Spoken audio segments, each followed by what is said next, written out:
Cu cât mai mult știi cum îți folosești limbajul trupului, cu atât mai mult transmiți în jur sau interacționezi în jur.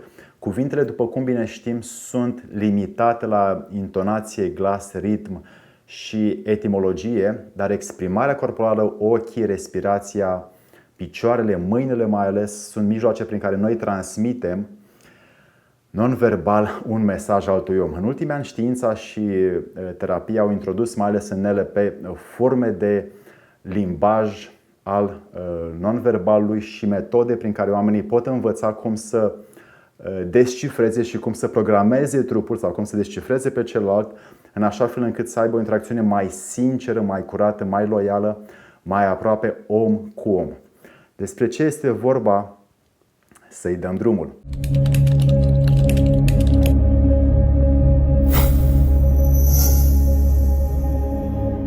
Dragii mei prieteni, am astăzi pentru voi 5 secrete de comunicare non-verbală. Limbajul comunicării non-verbale a evoluat foarte mult în ultimii ani, de când s-au tot făcut studii peste studii, modul de accesare pe care oamenii îl au atunci când își mișcă mâinile, ochii, picioarele și ce înseamnă acestea. După cum bine știm, în limbaj non-verbal, corpul sau mușchii prin sistemul nervos răspund mai repede unei interacțiuni sau unei întrebări decât mintea, care e destul de lenă și uneori, într-o situație. Așadar, când producem un gând, ochii mei deja au plecat înainte și caută ce să zică. Sau când vreau să-ți spun ceva la ce sunt întrebat, mișc mai întâi mâinile ca să îți aduc argumente și prin mâini și prin voce. Deci deja tot sistemul meu motor începe să aibă activitate înainte ca eu să verbalizez niște cuvinte.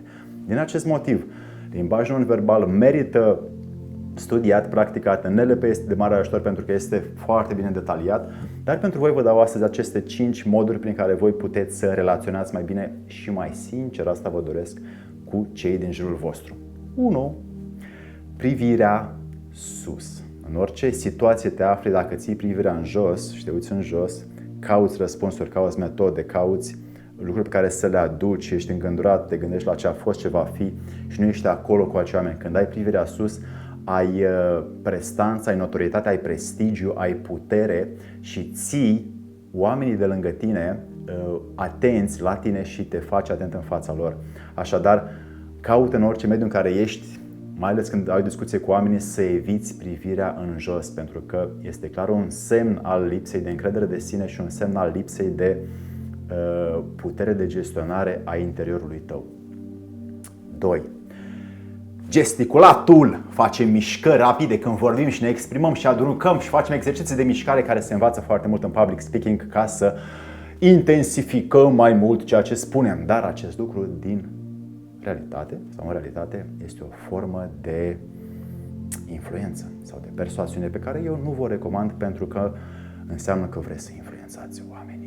Și dacă vreți să faceți asta, eu nu vă încurajez.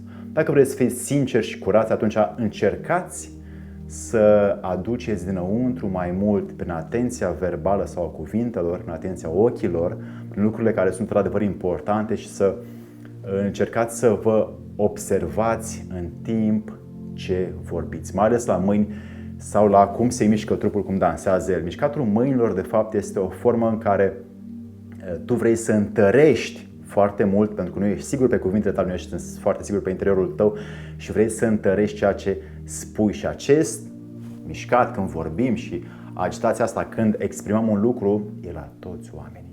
Dacă găsești un om care pur și simplu își ține mâinile jos sau la spate sau liniștit în timp ce vorbește, înseamnă că acel om e posibil să fi lucrat cu el însuși destul de mult și ceea ce spune el într-adevăr să fie captivant sau să intereseze sau să ai ce învăța de la acel om. Caută acești oameni și observă cum ei își pot controla acest centru motor care este mai rapid decât mintea și uneori decât emoțiile.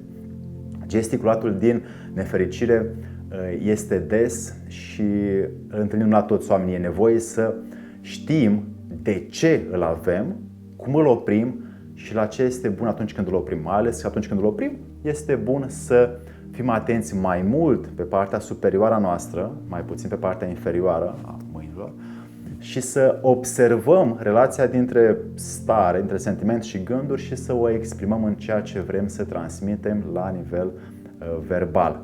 Din acest motiv, gesticulatul e nevoie să fie cât se poate de influențat prin atenția pe care tu o acorzi mâinilor, posturii, picioarelor și să ții aproape cuvintele, tonul, glasul, în așa fel încât să duci mesajul mai departe care tu vrei să-l dai. 3. Mișcarea ochilor. Știm foarte bine, în NLP este predat detaliat. Când cineva mă întreabă un lucru și eu mă uit în dreapta sus, accesez, de fapt nu construiesc o imagine care nu s-a întâmplat. Când mă duc ochii în dreapta lateral, construiesc un sunet care nu s-a întâmplat. Când mă uit în dreapta jos, accesez partea kinestezică, partea emotivă, atingeri de sentimentele. Când cineva mă întreabă și eu mă uit în stânga sus, mi-aduc aminte de ceva ce am trăit, de o imagine, o landscape, o situație care a fost și o știu la nivel de imagine. Când mă uit în dreapta laterală, mi-aduc aminte sunete, zgomote, ambulanțe, cuvinte, tonul lor. Când mă uit în stânga jos, am un dialog interior cu mine însumi. Din acest motiv e bine să știți cum puteți să folosiți citirea modului de interacțiune a ochilor unii cu alții ca să vedeți cum accesează celălalt din fața voastră. Dacă vreți să fiți un pic mai puternici, observați-vă pe voi înșivă atunci când cineva vă pune o întrebare, ca să știți, să aveți propria experiență practică atunci când ochii o iau înaintea verbalizării unui sau unor răspunsuri sau unor cuvinte. Acest mod de a citi e prea folosit de către profileri la FBI. Este un tip, chiar John Navarro, care a scris niște cărțuri despre comunicarea non-verbală pe care le puteți citi și vă puteți antrena în acest joc al citirii după privire, după ochi a omului pe care îl aveți în față. Să știți cât de sincer, curat, loial, devotat este acesta. 4. Accentul pe ritm și ton.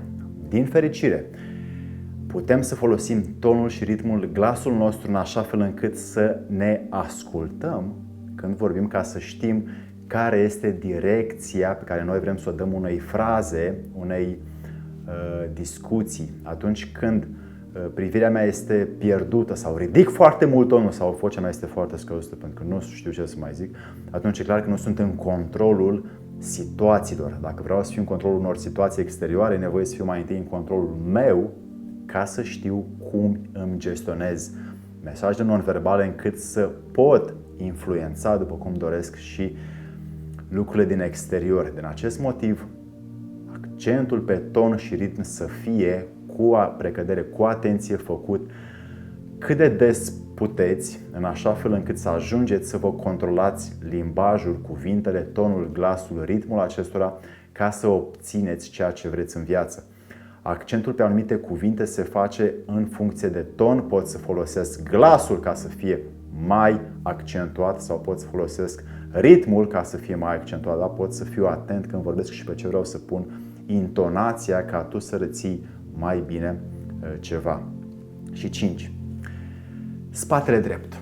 Orice om vezi, îi vezi mai întâi postura corporală. Un om care are spatele drept înseamnă că are, un om care are spatele aplecat înseamnă că vrea.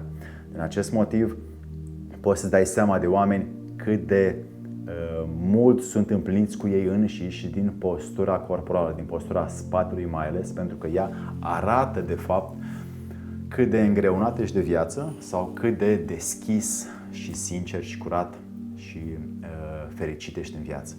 Spatele drept este un mecanism care se poate oricând reforma pe mod pe oase, prin masaje terapeutice puternice, prin a te călca chiar cineva cu picioarele, dacă e cineva ușor. Dacă vrei într-adevăr să stai spatele drept oriunde, adu-ți aminte de postura ta corporală când ești într-un mediu în care oamenii te observă și ei își fac, fie că vrei, fie că nu, o părere despre tine. Tot timpul când oamenii te văd, ai circa 5-6 secunde, clipa unui impact vizual, să arăți credibilitate. Credibilitatea se face prin aceste 5 secrete pe care tocmai ți le-am spus și cu acestea te poți orienta în viață încât să-ți aduci mai aproape relațiile sincere, obiectivele dragi și o viață îmbelșugată. Să vă fie de bine!